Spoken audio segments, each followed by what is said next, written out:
Au débat autour des hackers, le candidat Emmanuel Macron a fait part avant-hier de ses craintes face à l'ingérence d'un État étranger dans la campagne présidentielle. Cet État est pointé du doigt, ce serait la Russie, qui cristallise déjà les soupçons de manipulation des élections américaines. La démocratie est-elle menacée par les hackers russes? Élément de réponse après la mise au point de Sandrine Le Calvez.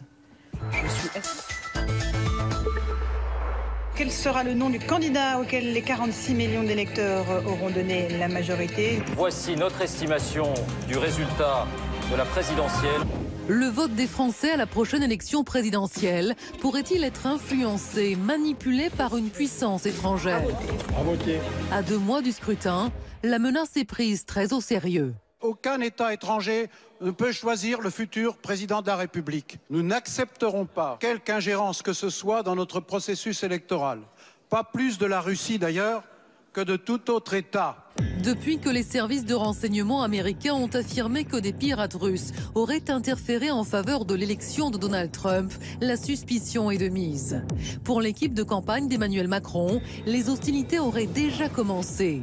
Elle assure avoir été victime de 4000 cyberattaques ces dernières semaines, destinées à déstabiliser un candidat partisan d'un dialogue ferme avec Moscou. Si ces gens-là arrivent à saboter le serveur qui nous sert à communiquer au quotidien, si ces gens arrivent à rentrer dans nos outils, à capturer des emails, eh bien ça peut très fortement handicaper notre campagne. Le Kremlin et les médias proches de Vladimir Poutine auraient-ils choisi leurs favoris dans la course à l'Elysée?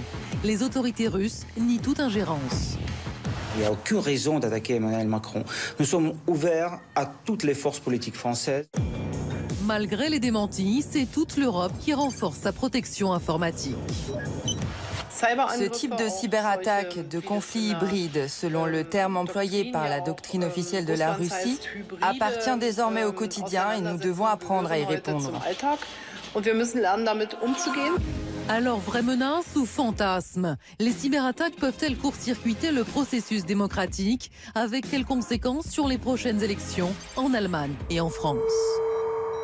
Voilà, on va voir ça. Et on est ravis de vous accueillir, Jean-Marc Manac. Vous êtes un journaliste d'investigation et un vrai spécialiste en cybersécurité. Vous considérez qu'attribuer tous les actes de cyberespionnage et de piratage à la seule Russie est par trop simpliste. Il ne faut pas oublier, dites-vous, que tous les pays technologiquement avancés pratiquent eux-mêmes le renseignement cyber. À côté de vous, Benjamin Griveaux, bonsoir. Vous êtes porte-parole d'Emmanuel Macron. Et selon vous, nous sommes, vous êtes, le mouvement d'Emmanuel Macron et Emmanuel Macron lui-même, en présence d'une tentative orchestrée de déstabiliser un candidat à l'élection présidentielle, déstabilisation ourdie donc par une puissance étrangère. Et à côté de vous, David Martinon, bonsoir. Vous êtes ambassadeur de France pour la cyberdiplomatie et vous considérez que nous sommes dans une guerre chaude, multipolaire, au sens où les cyberattaques sont quotidiennes. Tout le monde est vulnérable, dites-vous, mais la France est mieux préparée, à se défendre. Alors ça, vous allez nous l'expliciter tout à l'heure. On démarre avec une question, Nadia. Oui, d'un téléspectateur qui voudrait savoir quelles sont les preuves que possède Emmanuel Macron, pour accuser la Russie d'être derrière les tentatives de piratage de son site. Benjamin Griveaux, de quelles preuves concrètes vous disposez pour affirmer que ces attaques émanent effectivement de la Russie? Alors, ce dont on est aujourd'hui certain, c'est qu'au mois de janvier, donc du 1er au 31 janvier, on a subi un peu plus de 4000 attaques, que la moitié d'entre elles proviennent géographiquement d'Ukraine, que l'autre moitié s'éclate dans différentes destinations, qu'elles soient asiatiques, américaines ou d'Europe d'ailleurs. Donc l'Ukraine, c'est forcément la main russe? Et l'Ukraine, en tout cas, la moitié de 4000, il est non impossible qu'une partie utilise l'Ukraine comme plateforme pour masquer des IP d'origine russe. Jean-Marc Manac, ça vous semble aussi simple de sourcer l'origine? C'est très très difficile d'attribuer une attaque. En tout cas pas avec l'adresse IP. Parce qu'il y a des... On peut pirater un ordinateur en Ukraine, un Américain ou un Russe peut pirater un ordinateur en Ukraine pour après s'attaquer au... Ça peut servir de relais, vous voulez dire? Ça peut servir de relais. Ce qui est intéressant, c'est qu'il y a quelques années, Bernard Barbier, qui était le directeur technique de la DGSE, donc le monsieur Grandes Oreilles du renseignement français, qui avait expliqué qu'à l'époque, c'était vraiment les Chinois qui étaient en ligne de mire par rapport à tout ce qui était piratage informatique. Et donc il avait déclaré dans une interview qu'il il y a plein de services de renseignement d'autres pays qui sont passés pour des Chinois. Donc aujourd'hui, l'idiot utile, c'est la Russie, parce que ça fait depuis l'élection de Trump l'année dernière, tout le monde pointe du doigt les seuls Russes, donc ce ne serait pas étonnant qu'il y ait d'autres services de renseignement ou d'autres pirates qui essayent de se faire passer pour des services de renseignement russes. D'accord. Alors, un chiffre du jour, Guillaume. 24 000, c'est le nombre d'attaques qu'a subi l'année dernière le ministère de la Défense français, d'après les chiffres de Jean-Yves Le Drian. Alors, c'est des attaques de nature très diverse. Ça peut être, on l'imagine, de l'espionnage assez classique dans nos ordinateurs. Ça peut être aussi des tentatives de piratage de drones en action. David Martinon, est-ce que c'est des éléments qui sont pris en compte dans les discussions d'État à État? Est-ce que le ministre de la Défense français il va avoir son homologue russe en disant maintenant il faut arrêter? Alors, si là on entre dans le domaine du secret, parce que d'abord, je suis pas. Si je devais vous dire aujourd'hui le contenu des discussions entre les ministres de la Défense russe et français, je ne serais pas diplomate. Mais en effet, ce qui est vrai, c'est que les attaques sont quotidiennes. On note une accélération du nombre d'attaques. Et que ça part en effet de tous les côtés. Et que tout cela ressemble à une nouvelle, non pas guerre froide, ça ressemble aux années 50 au sens où chaque État s'arme, se prépare, reste vulnérable, y compris les États-Unis, on l'a vu pendant les 6 derniers mois, alors que les États-Unis sont objectivement le pays le mieux préparé parce que c'est le pays qui a inventé le numérique. Mais à la différence de ce qu'on a vécu dans les années 50, c'est que là, les affrontements sont directs et non pas périphériques, et qu'on est dans un monde multipolaire. Ce n'est pas 2 blocs, c'est une multitude d'acteurs, gouvernementaux ou sous-gouvernementaux. Et parfois, les États utilisent des mercenaires ou des corsaires.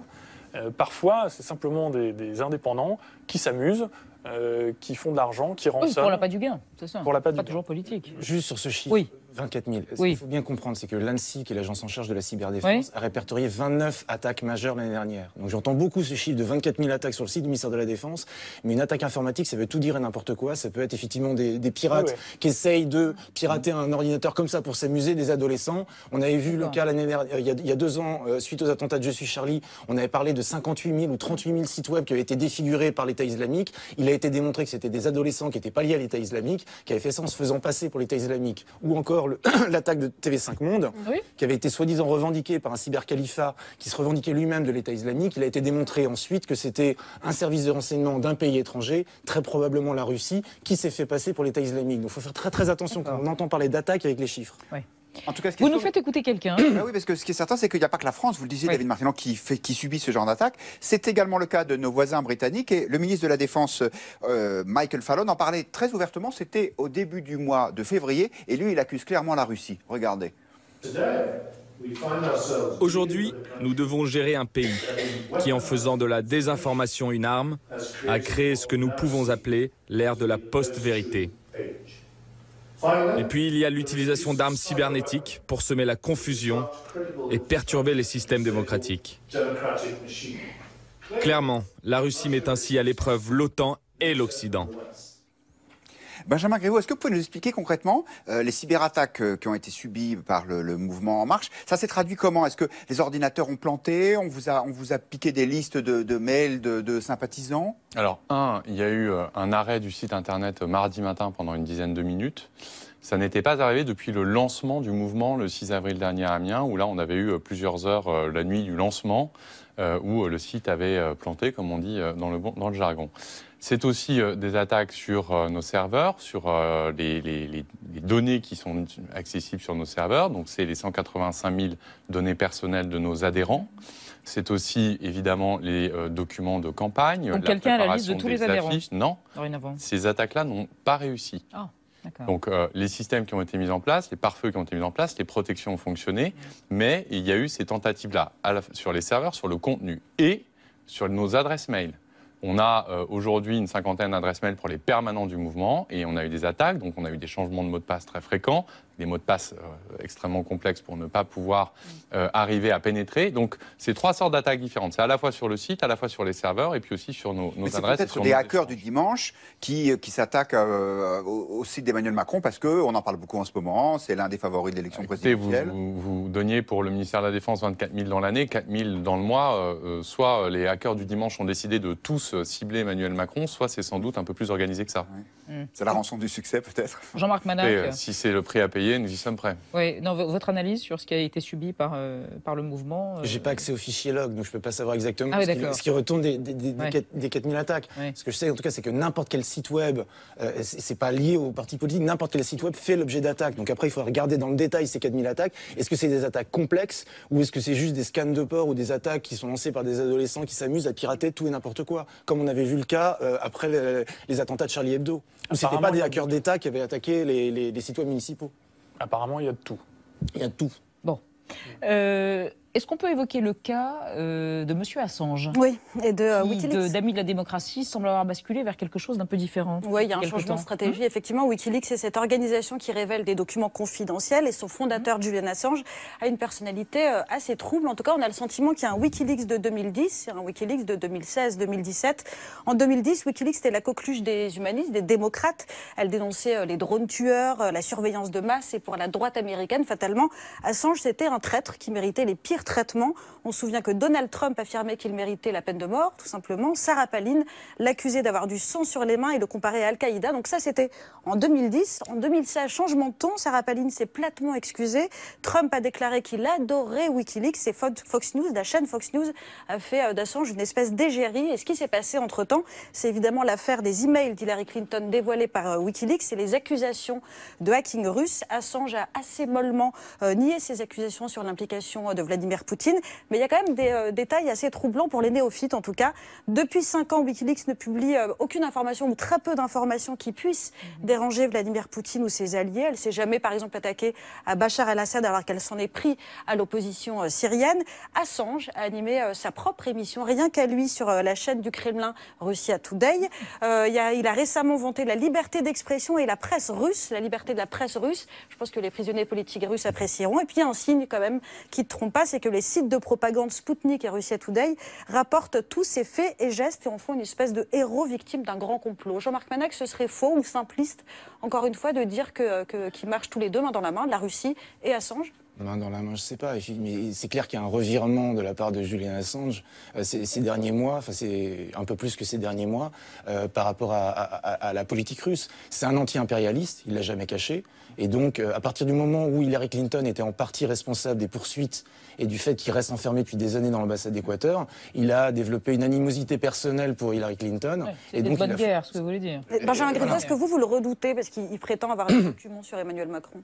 Non, on ne le redoute pas, mais en tout cas, ça vient confirmer les craintes qui sont les nôtres sur 2 médias russes, qui sont Russia Today et Sputnik, qui sont des médias financés à 100% par l'État russe, qui font de la propagande pure et simple, et qui aujourd'hui, quand vous regardez l'information sur les réseaux sociaux disponibles en France, sont quasiment le même statut que des organes de presse, qui sont de la presse d'opinion.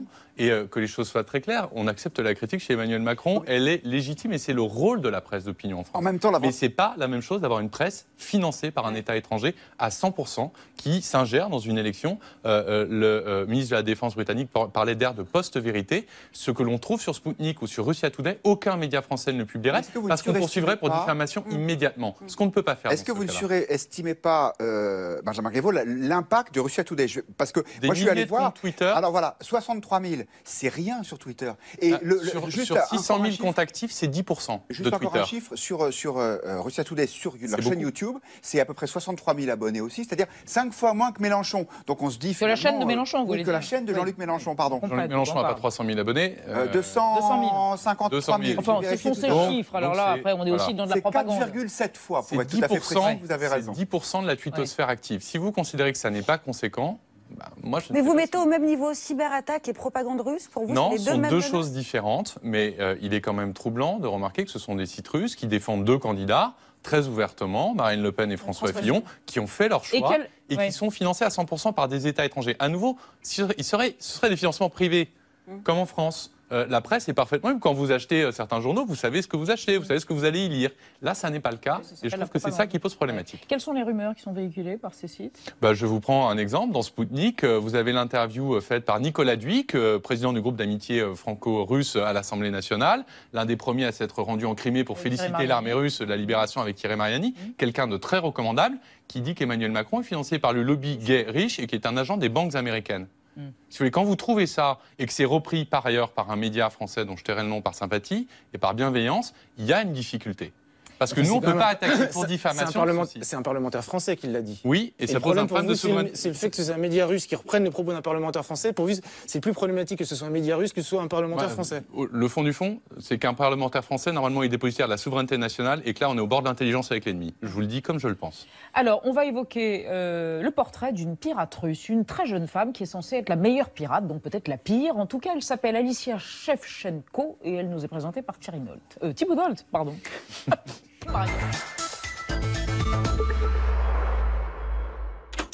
Ils sont au centre de l'histoire et méritent forcément quelques déboires. Tandis que les Russes sont à l'offensive mondiale sur le piratage informatique, une de leurs éminences a été sanctionnée par la Maison-Blanche. Alors faut-il aller à l'abordage d'Alissa Shevchenko? Alissa Shevchenko est une geek russe de 31 ans, fondatrice d'une petite société de cybersécurité. Pour punir l'immixtion russe dans les élections américaines au profit de Trump, le 29 décembre, le département du Trésor a inscrit la petite entreprise moscovite sur sa liste noire. Au milieu de vieux chefs du renseignement militaire en uniforme vert, de poisseux hackers, escrocs, droit commun, Alissa, Vénus peroxydée sur talons hauts, est accusée d'avoir fourni aux espions de Poutine une assistance technique en recherche et développement. Moi, j'ai pas besoin d'une gamine pour gagner une guerre, hein. Je suis pas né de la dernière pluie nucléaire. Bon, voyons voir ce truc. Bon... Alissa crie à l'erreur et se défend d'avoir jamais eu la capacité de faire basculer le destin de l'Amérique. Surtout, si la communauté du renseignement est unanime sur la responsabilité russe, les preuves américaines contre Alissa sont au mieux fragiles, au pire douteuses. Alors, ça te plaît ton stage au FBI? Tu sais qu'il faut pas déconner avec les preuves, hein. C'est important. Jim, j'ai 2 places pour le Super Bowl. Oh, génial! J'adore ça. Alissa est une papesse en faille informatique. Elle a gagné une compétition de cassage d'infrastructures critiques, créé des outils de hacking ultra sophistiqués et, en vrai Matahari de la Volga, passe ses hivers en Asie à pratiquer la boxe thaï et la méditation. Bouddha voterait-il Trump? Merci Thibaut Nolte. Guillaume? David Martinon, qu'est-ce qu'on peut faire quand on est un diplomate pour éviter ce genre d'ingérence? Là, on ne parle pas des attaques technologiques, mais plutôt de la désinformation. La désinformation, c'est très difficile. Ça requiert la vigilance de chacun. Ça requiert la vigilance des citoyens. Excusez-moi, mais ça pose des questions de droit qui sont très complexes. Ça requiert la vigilance des citoyens qui doivent être conscients du fait qu'ils consultent des sites qui ne travaillent pas forcément correctement. Ça requiert la vôtre vigilance. À vous, journalistes, qui êtes... Que fait l'État? Quelles armes, quels outils? Ça pose des questions de droit qui sont compliquées, très compliquées. C'est-à-dire qu'on ne peut pas accuser un État parce qu'on n'a pas les preuves, c'est ça que vous êtes en train de nous dire? On a engagé une réflexion là-dessus, mais de toute manière, en effet, en droit international, et la France suit le droit international, on ne peut réagir, on ne peut engager des contre-mesures que si la responsabilité de l'autre État est avérée. Et ce qui a été dit sur la difficulté de l'attribution d'une attaque cyber, c'est essentiel. C'est-à-dire qu'aujourd'hui, attribuer une attaque cyber, c'est très compliqué. Ça prend beaucoup de temps d'aller trouver l'ordinateur qui a déclenché une attaque. Une fois que vous l'avez trouvé, il peut s'être écoulé des mois, hein. C'est encore plus difficile de trouver qui est devant l'ordinateur. C'est encore plus difficile de trouver qui est éventuellement au téléphone pour donner une instruction. Enfin, votre voisin est consterné parce qu'il se dit, et sans doute les gens qui nous regardent, les cyber-pirates ont toujours une avance sur nous. Enfin, sur nous, sur les démocrates. C'est ça que ça veut dire. Alors, on ne reste pas inerte. Il y a des discussions qui sont engagées à l'ONU, et j'y serai la semaine prochaine, pour essayer de créer des normes de comportement pour les États dans le cyberespace, pour essayer de faire en sorte que cet espace de conflictualité extrême soit stabilisé. c'est difficile, mais on avance. Jean-Marc Manac, il n'y a pas que les Russes, puisque vous avez publié aujourd'hui à 18h un scoop sur le site de Libération, comme quoi la CIA en 2012 avait espionné et avait voulu savoir exactement ce qu'il en était de cette élection présidentielle. On avait déjà publié le fait que la NSA avait espionné les communications téléphoniques de Chirac, Sarkozy, Hollande. Là, c'est la suite. En fait, c'est une liste de courses. Ce sont les questions que la CIA a posées à la NSA pour que la NSA intercepte des communications pour savoir anticiper qu'est-ce qui allait se passer les présidentielles de 2012, parce que la CIA estimait que c'était pas sûr que Nicolas Sarkozy et l'UMP remportent la présidentielle, et donc ils voulaient anticiper, parce que c'est le boulot d'un service de renseignement d'anticiper le devenir. Mais ce qui est assez intéressant, c'est que dans cette liste de courses, on a la preuve qu'effectivement c'est la CIA qui demande à la NSA, on a la liste des questions, et les questions c'est notamment comment les conseillers de Sarkozy interagissent avec Nicolas Sarkozy. Donc est-ce que c'est pour avoir leur numéro de téléphone, leur adresse mail pour ensuite les espionner? C'est pour anticiper tout risque d'alliance ou de schisme au sein de l'UMP. Et donc on voit que c'est quelque chose, les services de renseignement espionnent. Là, on a la preuve qu'ils ont fait de l'interception de communication pour espionner une campagne électorale. Donc, ils ont interféré en partie dans le processus électoral. Donc, je ne sais pas du tout si c'est le cas aujourd'hui pour la campagne qui se présente, qui est encore plus énigmatique, encore plus incertaine que ça n'était déjà le cas en 2012. Ce qu'on sait aussi, c'est que les Américains ont des moyens d'interception des télécommunications bien supérieurs à la quasi-totalité des autres pays. Y compris la Russie, ils sont meilleurs que la Russie ? En termes d'interception des télécommunications, oui. C'est-à-dire que les Russes sont très forts pour ce qui est de pirater, pour ce qui est de faire de la désinformation. Maintenant, les Russes, ils n'ont pas accès aux câbles sous-marins qui passent par la Grande-Bretagne, par exemple. Alors que les Américains ont accès à ça. Benjamin Griveaux, c'est moins immoral quand ce sont les États-Unis qui espionnent avec leurs grandes oreilles que la Russie? Ou c'est pareil? De la même manière, c'est parfaitement immoral. Et il faudra y mettre du droit. Il faut y mettre de la régulation. Donc c'est ce que mon voisin ira faire la semaine prochaine auprès de l'Organisation des Nations Unies. La vraie difficulté et le fait qu'on soit assez désemparé face à ces diffuseurs, par exemple, que sont ces deux médias, c'est que quand ils relaient des propos diffamatoires, mensongers ou autres, nous n'avons pas de voie de droit à faire valoir. Et c'est ça la vraie difficulté. C'est-à-dire qu'on est dans une espèce de jungle, sans aucune régulation, sans droit et sans droit de réponse, ou en tout cas de droit de rétablissement de la vérité. Mais vous savez, vous pouvez porter plainte contre M. Luc, la responsabilité, c'est celle du diffuseur. David Martinon, sur les programmes de surveillance de la NSA, vous avez, M. Roquette, la réponse à la question que vous m'avez posée. C'est-à-dire que, en l'occurrence, en 2013, après les révélations d'Edward Snowden, il y a eu une réaction diplomatique de la France. Le pouvoir politique s'est exprimé. Ces sujets ont été évoqués au plus haut niveau et il y a eu ce qu'on appelle des mesures d'ordre diplomatique. Alors on peut discuter, mais enfin, quand l'ambassadeur des États-Unis est convoqué au ministère des Affaires étrangères, c'est pas rien quand même. Surtout que les antennes étaient installées sur le toit de l'ambassade, donc il était forcément au courant. Elles sont toujours installées. J'ai lu ça aussi. On n'a pas le droit, donc c'est un territoire souverain. On ne peut pas obliger les Américains. Elles sont place de la Concorde à 200 mètres de l'Élysée. J'ai lu ça. Après, on ne parle pas de la même chose. C'est-à-dire que là, on est dans de l'espionnage. Et dans le cas de ce qui arrive au mouvement En Marche, c'est une menace hybride. On est dans la manipulation de l'opinion. C'est ce qu'on appelle post-vérité. Ce n'est pas la même chose. Mais il paraît, Jean-Marc Manac, que parfois, ces fausses informations, elles sont lancées par des gens qui veulent juste gagner de l'argent. Parce que ça fait du trafic sur leur site, parce qu'ils annoncent des horreurs, et du coup, il y a de la publicité. On a beaucoup associé ce qu'on appelle les fake news à des objectifs politiques pour arriver à faire gagner Trump. Les enquêtes qui ont été faites sur les créateurs de fake news ont démontré que c'était des chômeurs américains, que c'était des jeunes entrepreneurs américains, c'était des jeunes entrepreneurs en Macédonie. Il y avait énormément de Macédoniens qui travaillaient, qui avaient créé de toutes pièces des faux sites d'information. Pourquoi? Parce que comme les fausses informations, c'est viral, ça fait de la page vue, donc ça fait du clic, donc ça rapporte, et il y en a qui gagnaient jusqu'à 1000 $ par heure. Et donc en fait, ce qu'on a découvert, c'est que les créateurs de fake news étaient motivés par l'appât du gain. Ensuite, ceux qui propageaient sur les réseaux sociaux les fake news, eux, étaient motivés par des considérations idéologiques. Donc ils étaient manipulés. On a souvent confondu d'un côté les désinformations qui venaient de gens qui faisaient ça pour de l'argent et qui étaient véhiculées par des gens qui avaient un agenda politique, et puis le piratage du Parti démocrate, où là, c'était les services de renseignement russes. Mais ce sont deux choses différentes.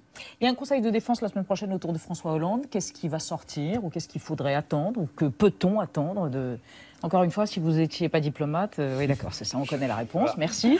Et Angela Merkel a fait savoir qu'elle était très inquiète, Jean-Marc Manac, il y a des élections qui arrivent aussi, donc une démocratie peut quand même, ça fait des semaines, ça fait des mois qu'on sait qu'avec l'élection en France et en Allemagne, ça va être des terrains de foire d'empoigne, a fortiori parce qu'on a eu le précédent Trump, et que donc on craint que l'équivalent se produise. Maintenant, pour l'instant, à ma connaissance, c'est ce que je racontais dans un papier que j'ai fait sur Slate, c'est que la campagne visant les démocrates, ça a pris des mois, ça prend 1 an pour arriver à cibler les gens, arriver à trouver leur adresse mail, arriver à préparer l'infrastructure. Et quand le mail de Podesta a été piraté, il y avait 1800 autres comptes mail qui étaient piratés. Pourquoi? Parce que l'objectif, visiblement, apparemment, des services de renseignement russes, c'était d'attaquer plein de cibles différentes. Et sur les 1800, ils n'ont pas réussi à pirater les boîtes mail des 1800 personnes. Donc si une campagne de piratage, elle a probablement déjà eu lieu, ou en tout cas déjà commencé il y a longtemps. C'est Jean-Marc Manac. Il est intarissable et la question est passionnante. Merci, le débat est terminé pour ce soir.